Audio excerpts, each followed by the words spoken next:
Berjumpa lagi di Open the Book. Yeay.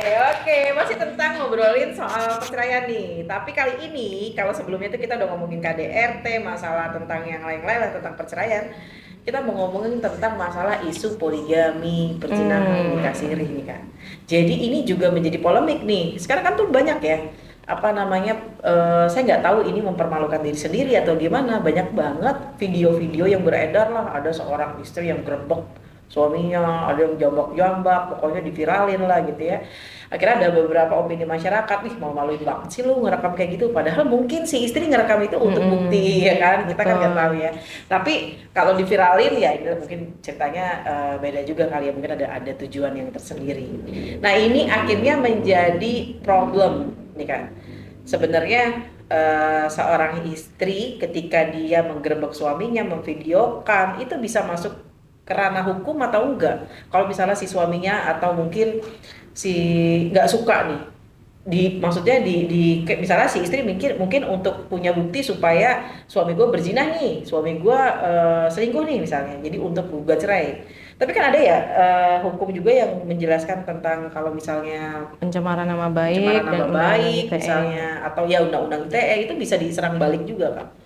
Yang bagus sih gini Mbak Nina, pada Mm-mm. saat kita mau menggerebek, kalau bisa Mm-mm. itu konsumsinya hanya untuk kita dan Mm-mm. suami dan Mm-mm. lawan gitu. Mm-mm. Tapi kalau sudah ranahnya dia menggerebek tapi sudah memviralkan segala Viral, macam, jadi bisa. itu kan takutnya lawan itu nggak terima, dia dilaporkan balik dengan apa pencemaran nama baik dan undang-undang ITE. Tapi balik lagi, pencemaran nama baiknya di mana? Mm-mm. Toh kalau memang si pelakor ini adalah seorang pelakor, Mm-mm. dibuktikan bersalah, dia memang mengambil merebut suami orang, Iya. tidak bisa dibuktikan fitnah karena memang Oh. dia seorang pelakor gitu. Oh. Tapi yang jadi permasalahannya mungkin karena dipublikasi Dipublikasi. atau karena diviralkan, itu yang menjadi pencemaran nama baik dan undang-undang ITE itu. Bagusnya kalau kita menggerebek itu ya itu cukup konsumsi kita dan lawan gitu. Tapi kalau jangan sampai diviralkan, itu buat pembuktian kita Buat pada saat pembuktian pelaporan ke polisi aja deh benar, gitu. pembuktian pengadilan aja ya. Iya, supaya apa? Supaya tidak ada undang-undang ITE-nya gitu. Hmm. Tapi kembali lagi pada saat pembuktian itu kan ini pelakor gitu. Ternyata Benar. memang benar. Nah, nanti kan polisi yang menyelidiki nih. Iya. Benar nggak nih pelakor? Tapi ternyata memang oh iya memang terbukti kamu mengambil suami orang. Ya mau gimana? Kamu salah. Pasti kan gitu, ya kan? Benar. Kamu salah sudah mengambil suami orang begini-gini, ya jelas lah istrinya marah gini, pasti kan seperti itu. Benar. Nah, kalau kasus perzinahan sendiri itu Kak, itu kalau misalnya dipidanakan, itu memang hukumannya ancamannya berapa tahun? Tergantung, kita harus lihat dulu Mm-mm. gitu terbukti atau tidaknya, karena gini, Oh. perzinahan itu kita harus misalkan digerebek, Mm-mm. kita menggerebek suami gitu, suami itu di hotel, Mm-mm. mohon maaf ya, yang bisa dikategorikan perzinahan itu mohon maaf, itu ada kelamin perempuan dan kelamin laki-laki itu masuk. Masuk. Ya, pada saat kita menggerebek di hotel, posisinya mereka sudah tidak memakai baju telanjang, itu sudah otomatis Masuk. mereka itu masuk. Tapi posisinya lagi, misalkan kita menggerebek dia Masih di berpakaian. hotel, tapi masih pakai berpakaian, masih bisa berkelit tuh di situ. Hmm. Itu tergantung nanti dari pihak polisinya gimana menyelidikinya gitu. Jadi memang kalau misalkan kita perzinahan itu ya salah satunya itu kita menggerebek, terus ada bukti oh dia ternyata sudah telanjang dua-duanya, tidak pakai baju, berarti memang benar perzinahan. Atau kita menemukan video, biasanya ada tuh suami nyimpan video hubungan ya hubungan suami istri dengan willnya gitu, terus akhirnya ketahuan sama istri sahnya, dia itu udah telak banget tuh kalau udah video, foto video tuh udah telak banget tuh, udah bisa ini kan. Nah terus ditambah lagi misalkan dia sudah nikah siri, lalu ada anak, tapi istri sahnya ini nggak tahu, itu bisa masuk perzinahan juga. Masuk perzinahan, iya, padahal udah nikah halal iya, ya. dengan apa buktinya? Tes DNA. Terus di kakak, kartu keluarga kan ada tuh nama ini bapak biologisnya, misalkan oh ini anak ini bapak biologisnya suami sah saya, berarti dia selingkuh dong, berzina dong. Nah, itu masuk. Kok masuk ke kakak sih? Biasanya kan suka ada seperti itu. Misalkan kartu keluarganya coba dilihat ada nggak gitu. Oh misalkan di kartu keluarganya ada nih anaknya ini, bilangnya kan nikah tidak tercatat tuh. Di kakak itu nikah tidak tercatat ya. Tapi biasanya kalau nikah tidak tercatat itu bin ibunya, tidak ada bin nama bapaknya. Tapi kalau misalkan kita mau membuktikannya lebih lebih tepat lagi tes DNA. Tes DNA. Di situ nanti benar-benar dia ketahuan benar nggak ini adalah bapak biologisnya. Nah, sekarang kita bicara tentang masalah dari sudut pandang pelakor dulu nih kan. Kan banyak banget perempuan-perempuan yang sebenarnya secara logika tuh rugi ya. Dirugikan nggak sih kalau dia tuh cuma dinikah secara siri? Nah, sebenarnya gini, dirugikan tuh kenapa? Karena kalau kita nikah siri itu ruginya karena tidak mendapatkan waris, tidak mendapatkan harta gono gini, tidak terdaftar di ya administrasi kenegaraan lah ya. Terus anaknya juga jadi namanya bin ibunya, bukan bin bapaknya. Terus kalau mau ditinggalin sama suami, ditinggalin gitu aja. Kalau nikah siri gitu kan. Istri sirinya itu nggak bisa nuntut apa-apa nih. Nggak bisa nuntut apa-apa karena cuma nikah siri. Beda halnya kalau misalkan kita nikah sesuai dengan nikah resmi ya, didaftar di KUA.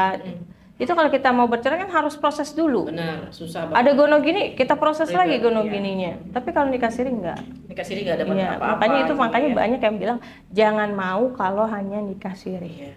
Cuma pelakor sekarang tuh pinter Mbak Nina. Pada saat misalkan dia merebut suami orang, dia ambil itu hartanya suami orang, dia belikan aset tapi di atas nama India. Nah, celahnya di sini. Pinter nih pelakor-pelakor sekarang nih ngambil suami orang, ngambil aset istri sah orang, ya kan? Begitu sudah dibelikan, misalkan Mas beliin aku rumah dong, mobil, itu dibalik atas sama dia karena dia tahu dia cuma nikah siri. Karena di Indonesia tuh ada undang-undangnya Mbak Nina, kalau misalkan nikah siri itu nggak boleh tanpa izin dari istri sah. Atau ada undang-undang? Ya harus ada izin poligami dari pengadilan. Berarti poligami itu sendiri sebenarnya bisa secara sah ya, dua-duanya legal itu bisa ya. Jadi gini, poligami dulu ada yang namanya poligami di bawah tangan. Tapi karena banyak permasalahan lah di situ, biasanya sih gara-gara waris, harta dan lain-lain. Itu makanya sekarang di pengadilan agama itu ada produknya namanya poligami. Lebih sah. Kenapa? Di situ ada persyaratannya. Kalau mau poligami satu harus ada izin istri pertama. Kedua, apabila istri pertamanya itu tidak bisa memiliki anak. Ketiga, apabila istri tidak bisa melayani suami, contoh misalkan istrinya sakit stroke, ya kan, ya tidak bisa melayani suami, akhirnya ya udah istri pertama, ya udah saya izinkan kamu nikah lagi poligami asalkan kamu ada yang melayani gitu. Selama ini tidak ada ya tidak bisa. Itu tadi yang poin kedua dan poin ketiga kan, yang kedua itu ada selama si istri tidak bisa punya anak. Terus yang kedua istri sakit-sakitan. Iya, tetap harus dapat izin dari mereka juga. Tetap harus ada izin dari istri pertama. Nah, kalau misalkan pelakor itu dia kan nikah siri diem-diem, Mbak. Nikah siri diem-diem, nggak bilang sama istri sah. Tiba-tiba hamil dari suami orang. Tiba-tiba dia ngambil hartanya suami orang. Itu kan sama dia tidak ada izin poligami, tidak ada izin dari istri pertama, nikahnya juga diem-diem, terus dia mengambil harta orang, itu kan sama aja. Bisa dipidanakan. Bisa dipidanakan. Berarti si istri sah itu ngelapor aja ke polisi. Ngelapor ke polisi. Buktinya apa? Misalkan dia nikah siri, bukti foto nikah sirihnya, gitu. Nikah sirinya di mana? Siapa yang mengawinkan? Itu pasal apa nanti Kak kenanya? Itu pasal kejahatan perkawinan, perselingkuhan, perzinahan, gitu. Apalagi kalau sampai udah nikah siri, terus udah punya anak, tes DNA aja. Tes DNA itu membuktikan, oh bener ini berarti yang berzina. Nah, untuk izin dari istri pertama, misalnya mau poligami itu bentuknya izin surat atau si istri harus hadir? Jadi gini, misalkan ada si A mau poligami, ya kan, istri pertamanya si B, istri keduanya si C misalkan. Si A ini mau poligami, harus ada izin dari istri pertama dulu dong si B, ya kan. Itu pun harus melalui persidangan Mbak Nina. Ada syarat-syaratnya nanti kalau untuk izin. Tapi kebanyakan orang yang melakukan izin poligami melalui pengadilan agama itu lebih awet. Lebih awet. Kenapa? Karena panjang ya. Nah, karena di dalam persyaratan itu diwajibkan ada namanya surat berlaku adil dari suaminya, ada surat bersedia di madu, ada surat bersedia di poligami, itu adalah itu syarat-syaratnya semua ada di situ, dan di situ ada bukti penghasilan yang memang benar kalau dia ini mampu secara finansial memiliki istri 2. Si suami. Nah, jadi lebih worth it lah. Lebih worth it dan Ditambah lebih lagi, aman. nah ditambah lagi istri, jadi suami itu di situ di pengadilan itu nanti diperiksa dan ditulis kalau istri yang dari istri pertama hartanya ini. Dari istri kedua hartanya ini. Jadi istri pertama tidak boleh mencampuri istri harta kedua, terus istri kedua tidak boleh mencampuri harta istri pertama. Jadi makanya kalau di pengadilan agama itu kan ada poligami itu biasanya lebih langgeng Mbak Nina dibanding poligami di bawah tangan. Tapi harta bunuh dirinya agak membingungkan gak sih nanti ketika suami udah meninggal misalnya?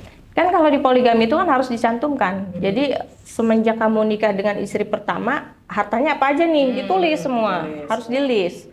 Oh ini berarti harta yang dari istri pertama. Begitu dia poligami dengan istri kedua, itu juga nanti berarti setelah istri kedua ada harta itu berarti harta istri kedua. Jadi memang benar-benar di-list. Jadi di situ lebih aman lah. Lebih aman. Jadi istri pertama tidak boleh intervensi harta istri kedua, ya kan? Terus istri kedua juga tidak boleh intervensi harta istri pertama.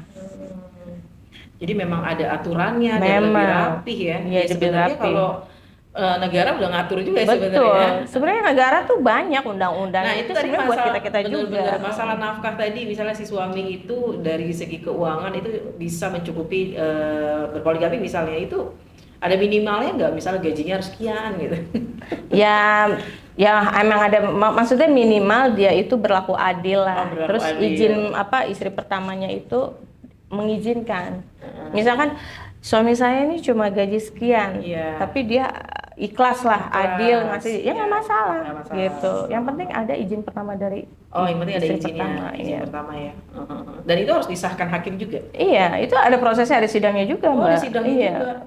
Nanti misalkan kalau istri pertamanya datang, dia harus mediasi dulu. Ini udah sepakat ya sudah, nanti pembuktian, saksi dan segala macam. Itu ada sidangnya juga, diperiksa apa buktinya, misalkan surat ininya ada nggak, terus harta-harta dari istri pertamanya ada nggak, itu harus diniin semua. Nah, ada nggak sih Mbak kasus misalnya si istri ini kan menggugat, misalnya suami ini udah ketahuan nikah siri lah ya. Terus dia menggugat suami dan pelakornya misalnya seperti itu. Terus di gugatan cerainya akhirnya hakim memutuskan kalau si suami ini harus mereka nggak pisah, cuman si istri ini menuntut kalau suaminya ini cerai lah sama nggak nemuin lagi nih istri yang kedua gitu. Nah secara dari putusan hakim ini seolah-olah kayak bahasanya bukan mengabulkan ya, intinya melarang, ada larangan nggak boleh ketemu lagi atau ada hukuman yang sanksi yang berat kalau misalnya itu begitu ada nggak sih? Enggak, jadi gini, kalau misalkan kita tahu misalkan suami kita nikah siri, baiknya laporkan pidananya dulu. Pidana dulu ke polisi. Oke, polisi. Pak, ini saya mau melaporkan suami saya, kenapa? Ada indikasi ada indikasi dan patut diduga kalau suami saya ini berzinah dengan perempuan lain. Apa buktinya? Misalkan ada foto grebeknya, atau ada foto berhubungan badannya, atau ada video berhubungan badannya. Terus misalkan ada bukti tes DNA-nya segala macam, ya laporkan aja dulu pidananya.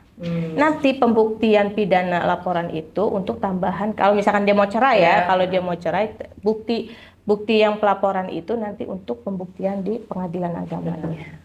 Sebagai bukti tambahan, menguatkan memang benar dia selingkuh sampai dilaporkan ke polisi, ada bukti-buktinya gitu. Tapi kasus yang udah kakak jalanin nih sepanjang ini tentang masalah perpelakoran ini gitu. Biasanya si istri ini maunya pisah atau bertahan? Tergantung. Kalau saya sih lebih menyarankan laporkan pidananya dulu. Karena gini, kalau misalkan dia misalkan dia minta cerainya dulu, misalkan dia ada gono gini, otomatis hartanya dibagi dua kan. Tapi kalau kita laporkan pidananya dulu, kita kasih sanksi sosial untuk pelakornya dulu. Kita pidanain dulu. Kita pidanain, terus nanti kalau dia sudah, ibaratnya kita kasih dia sanksi sosial dulu. Ancamannya ya tergantung, kita lihat dulu pembuktiannya gitu. Jadi kalau misalkan memang dia terbukti berzina segala macam, itu kan bisa perzinahan, perselingkuhan dan kejahatan perkawinan. Jadi kalau bisa laporkan pidananya dulu. Nanti kalau misalkan dia, oh ya udah saya udah nggak kuat nih, saya mau cerai juga, ya udah nanti bukti laporan itu bisa buat tambahan untuk ke pengadilan agama di perceraiannya, Oke. gitu. Jadi buat bukti ya. Tapi kalau saran saya sih mendingan pidananya dulu. Nah, Pidana. kebanyakan mereka ini mau melaporkan pidananya tuh takut, karena kan sudah satu kesatuan dengan suaminya. Benar. Pada saat dia melaporkan kejahatan perkawinan, perselingkuhan dan perzinahan, otomatis pelakor sama suaminya ini masuk dilaporkan dong. Nah, jadi pertimbangan lagi karena aib rumah tangga, anak-anak. Sebenarnya nggak apa-apa, laporin aja. Sebenarnya. Toh kan nanti masih diperiksa-periksa segala macem, nanti juga masih ada restoratif justice ya, perdamaian, dipanggil gimana nih, mau diapain nih kasusnya, mau dilanjut atau tidak, kan kayak gitu. Ini kan delik Cuma aduan iya, ya. cuma banyaknya orang yang masih belum tahu gitu. Pentingnya edukasi itu seperti Iya, benar-benar.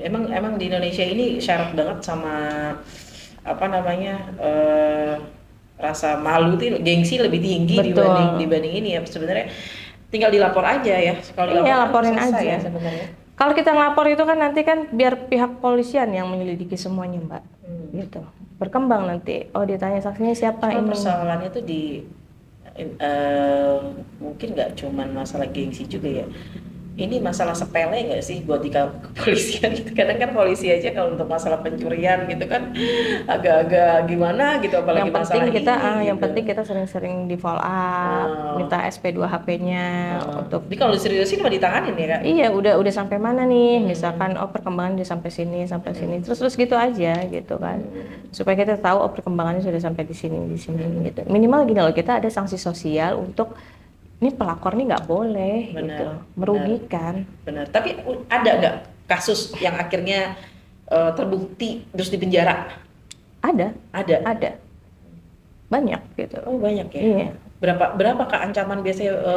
Tergantung, kalau misalkan perzinahan kita dikenanya kasus apa nih, kalau misalkan kejahatan perkawinan itu bisa dipidana intinya. Tapi kita masuknya yang mana nih? Ada yang perzinahan, perselingkuhan dan kejahatan perkawinan. Bedanya perzinahan sama perselingkuhan? Kalau perselingkuhan ya berselingkuh.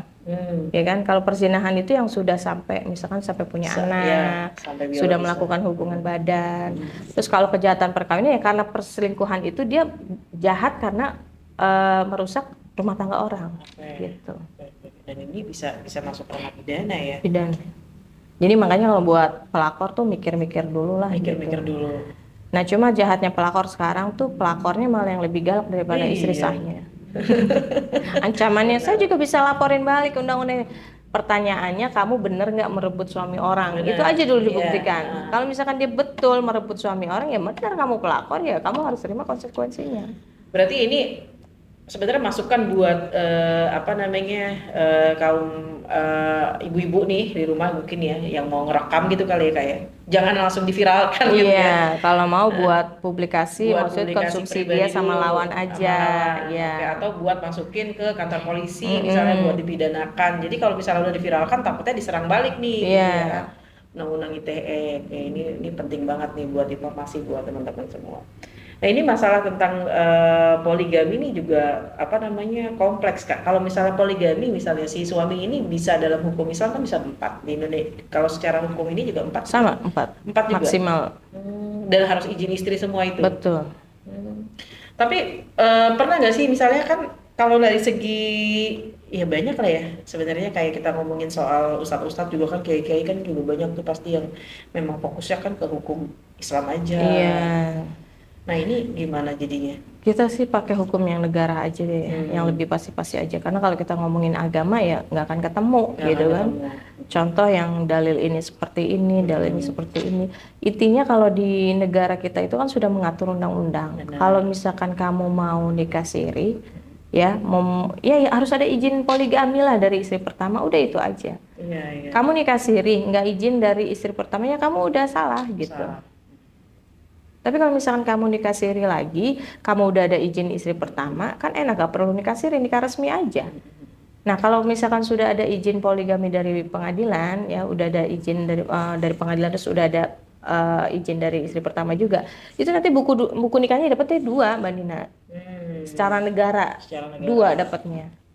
Jadi dia hartanya juga dapat, warisannya juga dapat, terus juga jelas juga ya kan, silsilah keluarganya segala macam, rumah tangganya tuh jelas, dapat buku nikah 2 resmi juga jelas gitu.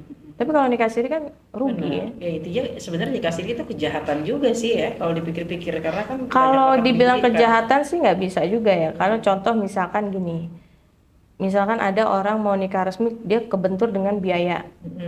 Saya kebentur biaya nih, kalau nikah resmi harus ada pesta segala macam. Akhirnya mereka nikah siri dulu, kesepakatan berdua, nggak masalah. Selagi itu dia menikahnya statusnya bukan suami orang atau istri orang. Yang jadi masalah adalah pada saat dia menikah siri, statusnya itu masih suami orang atau istri orang. Itu yang jadi masalah. Tapi kalau misalkan dia menikah siri atas dasar kedua belah pihak sama-sama mau, sadar dan tidak keberatan, ya nggak masalah. Cuma resikonya adalah nanti di akte lahir anaknya itu hanya bin ibunya, bukan bin bapaknya. Ya, jadi statusnya kayak jadi anak hasil perzinahan ya. Ya, Padahal nggak bisa juga dibilang hasil anak perzinahan gitu. Karena dia nikah sirinya sudah resmi secara agama. Walinya bapak kandungnya. Itu bukan, jadi sah secara agama, sah hanya secara ya secara hukumnya, secara administrasi negaranya yang belum diselesaikan. Nah itu kalau misalnya kasusnya kayak begitu, misalnya itu ada namanya isbat nikah. Dia harus datang lagi, ke pengadilan. Ke pengadilan lagi untuk isbat. Iya, namanya isbat nikah. Nah untuk mendapatkan isbat itu harus dapat izin istri pertama. Tidak ada. Kalau gitu? Jadi gini, misalkan orang nikah siri, ya kan? Nikah siri, terus ada anak nih, dia belum diurus-urusin. Pada saat dia mau sekolah, dibutuhkan nih, oh ternyata saya harus isbat nikah karena dari sekolah minta akte lahirnya yang ada nama ibu dan bapaknya. Sedangkan nikah siri kan cuma bin ibunya. Dia ngurus ke pengadilan agama, namanya isbat nikah. Dari putusan itu kan keluar tuh Mbak Nina. Dari putusan itu keluar, nanti dia ke KUA minta buku nikah karena udah ada putusan isbat nikahnya dari pengadilan agama. Tapi itu harus dapat izin nggak? Nggak perlu kalau itu. Berarti ini akal-akalan dong jatuhnya ya? Bisa juga ya? Karena kan ini dia nikahnya bukan suami orang dan bukan istri orang. Enggak, maksudnya kalau misalnya suami orang. Kalau suami orang itu dia nggak bisa. Isbat nggak bisa. Nggak bisa. Nggak bisa. Dia harus bercerai dulu. Gitu. Jadi statusnya misalkan kita misalkan si perawan sama duda, perawan sama suami orang, itu nggak bisa. Dia harus. Jadi kalau misalkan dia statusnya duda, harus ada akte cerainya dulu. Ini berpotensi ada pidana juga ya. Iya, makanya kalau nikah siri itu kalau misalkan dia menikahnya bukan suami orang atau istri orang, itu aman. Tapi kalau dia nikah sirinya dengan istri orang atau suami orang, itu yang jadi masalah. Nah ini apalagi nggak ada izin poligaminya. Bener-bener. Jadi intinya dia nggak bisa tuh mengajukan isbat kalau misalnya dia masih statusnya suami orang ya. Mentok itu dia. Pasti harus ada izin dulu dari istri pertama, bikin izin poligami dulu, atau enggak harus cerai dulu tuh dia suaminya pertama. Iya, suaminya dari istri pertamanya. Itu solusinya 2 itu. Ya, better sih izin poligami ya. Ya, tapi kalau udah punya anak? Iya, kalau udah punya anak ya izin poligami. Pertanyaannya istrinya mau mengizinkan nggak? Iya juga ya. Iya kan? Benar-benar. Makanya kita tuh kalau kita mau menikah kita harus pilih-pilih. Kenapa? Statusnya terutama. Bener nggak nih dia udah punya istri atau belum? Kan banyak juga tuh bilangnya saya bujang, saya duda, tapi nggak ada akte cerainya. Kalau dibilang duda, saya bujang, ternyata ada istrinya. Jadi benar-benar ditelusurin biar kita juga kedepannya enak. Iya, nggak beresiko. Iya, jadi kalau misalkan kalau kita mau nikah, ya kita nikahnya dengan status yang udah aman lah. Misalkan kitanya perawan, dianya bujang, kan aman. Atau kitanya janda nih tapi sudah ada akte cerai, terus nikah sama bujang tuh aman juga. Atau kita janda, udah ada akte cerai, nikah sama duda udah ada akte cerai, itu aman juga. Gitu. Dia akte cerainya nih sama yang suami pertama belum diurus. Iya. Jadinya dia nikah siri sama suami yang kedua. Cerai lagi. Nikah siri lagi sama ketiga. Nikah siri terus tuh jadinya. Nah jadi ya itulah kelemahan nikah siri begitu Mbak. Jadi kalau mau cerai ya udah tinggalin aja gitu kan. Kan nggak ada legalitas hukumnya. Beda halnya kalau kita nikah negara, ya kan. Kalau mau cerai ya kita harus ngurus dulu ke pengadilan. Intinya nikah siri ini sangat merugikan perempuan. Betul. Pokoknya jangan sampai mau nikah siri. Mau nikah nggak ada biaya. Ke KUA kan gratis, nikah di KUA tuh gratis. Resmi, ada buku nikahnya, terdaftar, ya kan? Jadi nanti pun kalau kamu nikah dengan laki-laki itu dapat harta gono gini, Terus misal mohon maaf ya, misalkan suaminya meninggal, anak kita dapat waris kan gitu Mbak. Benar. Lebih terjamin Lebih gitu. terjamin. Minimal kalau kita misalkan mau nikah resmi tapi nggak ada biaya, Anda ke KUA aja, itu pasti terdaftar kok, ya kan? Benar. Resmi. Resmi. Iya. Kalau nikah siri kan banyak dirugiin Mbak. Iya, Iya kan? dirugiin ya. Nah, kasus poligami ini juga perselingkuhan, perpelakoran ini kompleks ya, sampai ada yang arah pidana juga, misalnya mungkin apa namanya si pelakor ini menghasut suaminya untuk menceraikan istri pertama, yang kayak gitu-gitu nih Kak. Nah ini bisa nggak dijadikan barang bukti untuk pidana? Iya, makanya gini, kalau misalkan ada istri pelakornya ini bilang menjelek-jelekan istri sahnya, itu udah pasti ya, karena kan dia inginkan cerai dari istri pertama. Iya. Begitu dia udah cerai dari istri pertama, otomatis statusnya dia bisa naik dong, legalitas jadi istri sah, ya kan? Suaminya cerai dengan istri pertama, akhirnya dia jadi istri sah, ya kan? Nah makanya kalau tahu suami kita selingkuh dengan pelakor, mendingan laporin pidananya dulu. Iya, nggak, maksudnya kan kalau di hukum Islam itu kan kita ada namanya larangan, kita berdosa nih kalau misalnya kita menyuruh orang untuk bercerai atau menghasut rumah tangga agar berpisah, itu kan dosa ya. Nah kalau di hukum hukum negara kita itu kira-kira ada nggak undang-undang yang mengatur itu? Kan ada tuh misalnya, loh kamu cerai aja, dari bentuk WhatsApp-nya tuh ada, terus bukti WhatsApp-nya. Nah itu sebenarnya kalau yang pelakor itu, yang jahat tuh sih kan pelakornya. Iya. Nggak boleh dia seperti itu. Nah itu bisa dipidanakan. Iya itu kenapa? Dengan dia mengambil suami orang aja itu udah kejahatan kan, udah pidana. Dengan dia sudah merusak rumah tangga orang itu udah jahat. Dengan dia mengambil harta orangnya itu udah jahat. Sebenarnya yang lebih dinin kan dia. Tapi kalau untuk ada nggak undang-undang mengatur untuk bercerai? Nggak ada. Sebenarnya gini loh Mbak, kan memang perceraian itu tidak boleh diharamkan ya, tapi dibolehkan. Kenapa alasannya ya? Karena mungkin KDRT yang misalkan istri sudah sering dipukulin sampai misalkan ada pisau di leher di sini, sudah sering diancam dibunuh, itu sudah tidak sehat. Kalaupun dilanjutkan nanti dikhawatirkan akan ada kehilangan nyawa lah, bunuh-bunuhan lah. Nah makanya perceraian itu dibolehkan ya mungkin untuk itu. Tapi kalau misalnya konteksnya, kalau misalkan si pelakor menyuruh suaminya untuk bercerai, dia nggak boleh seperti itu, nggak ada hak dia untuk seperti itu. Dan kalau memang dari istri sahnya ada buktinya, ya laporkan saja, nih loh Pak, dia sudah mengambil suami saya, sudah mengambil harta kami, ya kan? Terus dia juga sudah menghasut suami saya, dia sudah menghancurkan rumah tangga saya, ya laporkan saja pidananya. Ada itu ya? Ada. Gitu. Yang penting dia ada buktinya ya, misalkan bukti screenshot si pelakornya ini menghasut suaminya untuk bercerai gitu.